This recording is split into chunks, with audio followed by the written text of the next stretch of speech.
দ্বিতীয় দফা শেষের 4 দিন পর ভোটের চূড়ান্ত হার প্রকাশ করল কমিশন। প্রথম দফার ভোটের চূড়ান্ত হার 66.14%, দ্বিতীয় দফার ভোটের চূড়ান্ত হার 66.71%। প্রাথমিক হিসেবের থেকে ভোটের হার বেড়েছে প্রায় 6%। ভোটের হার বৃদ্ধি নিয়ে প্রশ্ন তুলেছেন বিরোধীরা।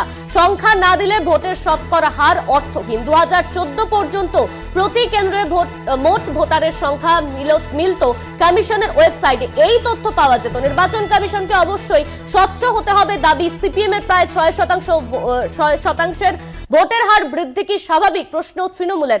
ভোটের হার বৃদ্ধি নিয়ে প্রশ্ন তুলছেন বিরোধীরা। ভোটের চূড়ান্ত হার প্রকাশ করল কমিশন। 6%, প্রায় 6% ভোটের হার প্রকাশ করেছে কমিশন, আর তাই নিয়েই প্রশ্ন তুলছেন বিরোধীরা। দ্বিতীয় দফার ভোটের চূড়ান্ত হার 66.71%। প্রাথমিকের হিসেব থেকে ভোটের হার বেড়ে দাঁড়িয়েছে প্রায় 6%। ভোটের হার বৃদ্ধি নিয়ে প্রশ্ন বিরোধীদের। প্রাথমিক হিসেবে থেকে ভোটের হার বেড়ে দাঁড়িয়েছে 6%। ভোটের চূড়ান্ত হার প্রকাশ করল কমিশন। দ্বিতীয় দফার ভোটের 4 দিন পর বাড়ল ভোটের হার, প্রায় 6% বেড়েছে ভোটের হার, এমনই কমিশন সূত্রে জানানো হচ্ছে।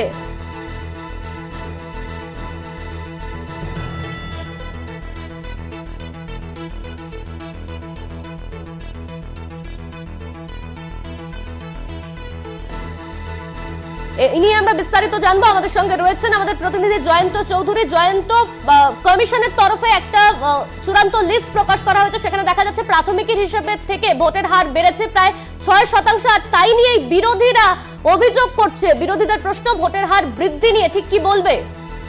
হ্যাঁ, বিরোধীদের অভিযোগ সেটা হচ্ছে স্বচ্ছতার প্রশ্ন। কারণ যখনই দেখা যায় যে চূড়ান্ত হিসেবে হয়, তখন প্রাথমিক হিসেবের থেকে কিছুটা এদিক ওদিক হয়। সে কারণে বলা হয় ওটাকে টেন্টেটিভ বা একটা সম্ভাবনার কথা বলা হয়, কিন্তু চূড়ান্ত হিসেবে একটু এদিক ওদিক হয়। কিন্তু এত শতাংশ, প্রায় 5%, 6%-র কাছাকাছি ফারাক হয়ে যাওয়া, এটা খুব অস্বাভাবিক একটা ব্যাপার। এবং মনে রাখতে হবে, গত দুটো দফা ভোটের সময় কিন্তু এই আলোচনাটা সামনে চলে এসেছিল। সমস্ত জাতীয় মাধ্যমে, সমস্ত জাতীয় দল, আঞ্চলিক দলের সকলের ভেতরে একটা প্রশ্ন এসেছিল যে ভোটারদেরকে উৎসাহ কমে যাচ্ছে, ভোটার এত কম কেন পোল হচ্ছে, এত ভোট কেন কম পড়ছে, ভোটের হার কেন কম, এই প্রশ্নটা উঠেছিল। সেই প্রশ্নের প্রেক্ষিতে একটা বিতর্ক তৈরি হয়েছিল যে চিন্তায় পড়ে গেছিল শাসক দল, যে বিশেষ করে হিন্দি বলায়তে, উত্তরপ্রদেশের মতন হিন্দি বলায়তে ভোটের হার প্রায় 7%, 9% কমে যায়। তার ফলে বেশ চিন্তায় পড়ে গিয়েছিল গেরুয়া বলা। তারপরেই আজকে যখন সার্বিকভাবে এই রিপোর্ট বেরিয়েছে, নির্বাচন কমিশন বের করেছে, তখন যেটা সীতারাম ইয়েচুরি খুব নির্দিষ্ট করে অভিযোগ করেছে যে আগে এই ভোটের হার প্রকাশ করার সময় সমস্ত কেন্দ্র ভিত্তিক প্রকাশ করা হতো, তার ফলে আরো বেশি পরিষ্কার করে বোঝা যেত। কিন্তু কংক্রিট কোনো শব্দ সংখ্যা কিছু বলছে না, একটা হারের কথা বলে বিষয়টাকে আপাতত একটা অস্বচ্ছ জায়গায় রেখে দিয়েছে। এই নিয়ে যেরকম প্রায় তৃণমূলের, তিনিও টুইট করে সমাজবদ্ধভাবে প্রতিবাদ করেছেন। এখানে একটা রহস্য রয়ে যাচ্ছে। আমরা কিন্তু এর আগেই বলেছিলাম যে ইভিএম নিয়ে একটা প্রশ্ন সুপ্রিম কোর্ট অব্দি গড়ালো, কিন্তু সুপ্রিম কোর্ট শেষ পর্যন্ত সেই বিষয়টি আপাতত স্থগিত রেখেছে, অর্থাৎ ইভিএম এর সঙ্গে ভিভিপ্যাটকে। জয়ন্ত, তুমি আমাদের সঙ্গে থাকো। এই মুহূর্তে আমাদের সঙ্গে রয়েছেন সিপিএম নেতা তন্ময় ভট্টাচার্য। আপনাকে স্বাগত কলকাতা টিভিতে। দ্বিতীয় দফার ভোটের পর 4 দিন পর নির্বাচন কমিশনের তরফে জানানো হচ্ছে প্রাথমিকের হিসাবে ভোটের প্রায় 6% হার বেড়েছে, আর তা নিয়ে বিরোধীরা অভিযোগ করছে। আপনার প্রাথমিক প্রতিক্রিয়া?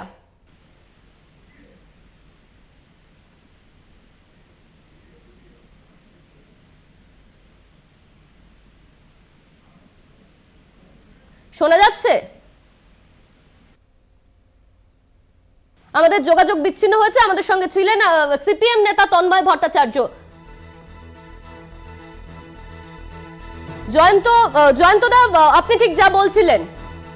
হ্যাঁ, আমি যেটা বলছিলাম যে সুপ্রিম কোর্টে ইতিমধ্যেই বিভিন্ন রাজনৈতিক দল ও কিছু সামাজিক সংগঠনের পক্ষ থেকে একটা মামলা করা হয়েছিল। মামলাটা হচ্ছে যে ইভিএম বা বৈদ্যুতিন যে যন্ত্র, ভোট যন্ত্র, সেই যন্ত্রের যে ফলাফল যখন গণনা হবে তখন তার সঙ্গে যে ভিভিপ্যাট তাতে পেপার স্লিপ গুলো যে বেরোয় জয়ন্ত, তুমি আমাদের সঙ্গে থাকো। আমরা আবারও যোগাযোগ করতে পেরেছি সিপিএম নেতা তন্ময় ভট্টাচার্যের সঙ্গে। আপনাকে স্বাগত কলকাতা টিভিতে। দ্বিতীয় দফার পর 4 দিন পর নির্বাচন কমিশনের তরফে জানানো হচ্ছে প্রাথমিকের হারের থেকে ভোটের হার বেড়েছে প্রায় 6%, আর তাই নিয়ে বিরোধীরা অভিযোগ করছে। আপনার প্রাথমিক প্রতিক্রিয়া? নির্বাচন কমিশনকে বিজেপি ব্যবহার করছে, তাদের ইচ্ছে মতো নির্বাচন কমিশনের আধিকারিক নিয়োগ করছে, এই অভিযোগ আমরা অনেক আগেই করেছি। এখন এটা প্রমাণিত হচ্ছে গোটা দেশের মানুষের কাছে। কবে বলুন তো 52 সাল থেকে শুরু করে লোকসভার ক্ষেত্রে 2019 পর্যন্ত বা রাজ্য বিধানসভার ক্ষেত্রে 2021 পর্যন্ত কত শতাংশ ভোট পড়লো এটা জানাতে নির্বাচন কমিশনের 4 দিন সময় লেগেছে। 99% ক্ষেত্রে অন ডেট নির্বাচন কমিশন পার্সেন্টেজ অফ ভোট জানিয়েছে। একটা দুটো রেয়ার কেসে পরের দিন সকালে জানিয়েছে। 4 দিন বাদে জানাচ্ছে আগে যা জানিয়েছিল তার থেকে 6% বেশি ভোট পড়েছে। তার মানে কি 6% ভোট বিজেপির পক্ষে ইনক্লুড করবার জন্য ইভিএম মেশিনে ব্যবস্থাপনা করা আছে, সেই ব্যবস্থাপনা অনুযায়ী নির্বাচন পরিচালিত হচ্ছে। নির্বাচনকে প্রহসনে পরিণত করে কার্যত ভারতবর্ষকে গৃহযুদ্ধের দিকে ঠেলে দিতে চাইছে বিজেপি। গণতন্ত্র যদি শেষ হয়ে যায়, গণতন্ত্রে যদি মানুষের অধিকার না থাকে, মানুষ যদি সেই গণতান্ত্রিক ব্যবস্থার উপর আস্থা হারায়, তাহলে দেশে গৃহযুদ্ধ বেঁধে যাবে। বিজেপি সেই রাস্তায় ভারতবর্ষকে নিয়ে যাচ্ছে বলে আমার আশঙ্কা হচ্ছে। ধন্যবাদ আপনাকে। আমাদের সঙ্গে ছিলেন সিপিএম নেতা তন্ময় ভট্টাচার্য। জয়ন্ত, তুমি ঠিক যেমনটা বলছিলে। হ্যাঁ, আমি যেটা বলতে চাইছিলাম সেটা হচ্ছে যে এই ইভিএম মেশিনের স্বচ্ছতা নিয়ে দীর্ঘদিন ধরে একটা প্রশ্ন উঠেছে, যেটা তন্ময়বাবু এক্ষুনি বলার চেষ্টা করছিলেন যে 6% ভোট কি তাহলে ইভিএম কারচুপি করে বানানো হবে, এরকম একটা প্রশ্ন উঠেছে। এখন পর্যন্ত কোনো প্রমাণ জোগাড় করা যায়নি, যেই যায়নি। কিন্তু এই প্রশ্নটা পুরোপুরি নিরসন, তার যে সংশয় উঠেছে, সেই সংশয় তৈরি হয়েছে, সংশয়টাকে নিরসন করার মতন কোনো জায়গাও এখনো পর্যন্ত নির্বাচন কমিশন অন্তত দিতে পারেনি।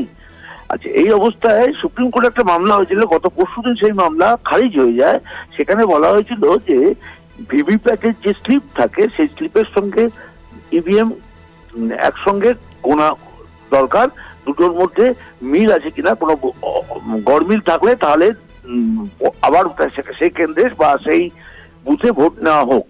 তো এই বিষয় নিয়ে 100% ভিভিপ্যাট একটা কেন্দ্রে গোনা হবে কিনা এই নিয়ে ছিল মামলা। সেই মামলাটা গত পরশুদিন খারিজ হয়ে যায়, সুপ্রিম কোর্ট খারিজ করে দেয়। কিন্তু দেখা যাচ্ছে যে মামলা খারিজ হতে পারে, কোনো একটা দাবি কখনো থাকতে পারে, কখনো সেটা দাবিটা আবার লঘু হয়ে যেতে পারে, কিন্তু মূল বিতর্কটা থেকেই যাচ্ছে। বিশেষ করে এই যে নির্বাচন কমিশন 4 দিন পর ভোটের। ধন্যবাদ তোমায় জয়ন্ত। আমাদের সঙ্গে ছিলেন আমাদের প্রতিনিধি জয়ন্ত চৌধুরী। এই মুহূর্তে আমাদের সঙ্গে রয়েছেন কংগ্রেস মুখপাত্র সৌম্য আইচ রায়। আপনাকে স্বাগত কলকাতা টিভিতে। দ্বিতীয় দফার পর 4 দিন পর ভোটের হার নিয়ে নির্বাচন কমিশন একটি তথ্য প্রকাশ করেছে। সেখানে বলা হচ্ছে প্রাথমিক হিসেবে থেকে ভোটের হার বেড়েছে প্রায় 6%, আর সেই নিয়ে বিরোধীরা অভিযোগ তুলছে। কি বলবেন? দেখুন, আমরা প্রথম থেকেই বলছি যে ঢাল নেই, তরোয়াল নেই, মিডিরাম সরকার, এদের কার্যকর পদ্ধতি নিয়ে যথেষ্ট সন্দেহ আছে। আমরা বারবার বলছি যে নির্বাচন কমিশন হয় কিছু লুকোতে চাইছেন, নয়তো সঠিক তথ্য দিচ্ছেন না। সকালে একরকম তথ্য, বিকেলে একরকম তথ্য, দুপুরে একরকম তথ্য।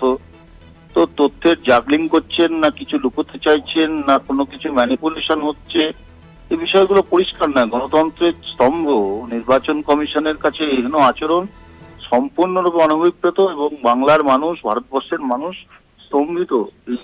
কখনো কখনো 1%, 0.5% এদিক ওদিক হতে পারে অ্যাকুরেট ক্যালকুলেশনে, কিন্তু 6%, 7% ক্যালকুলেশনের ডিফারেন্স মানে এটা একটা বিশাল ব্যাপার। এতে ঠিক মানে মনে হচ্ছে কোথাও একটা ঠিকঠাক কাজ হচ্ছে না। ধন্যবাদ আপনাকে। আমাদের সঙ্গে ছিলেন কংগ্রেস মুখপাত্র সৌম্য আইচ রায়।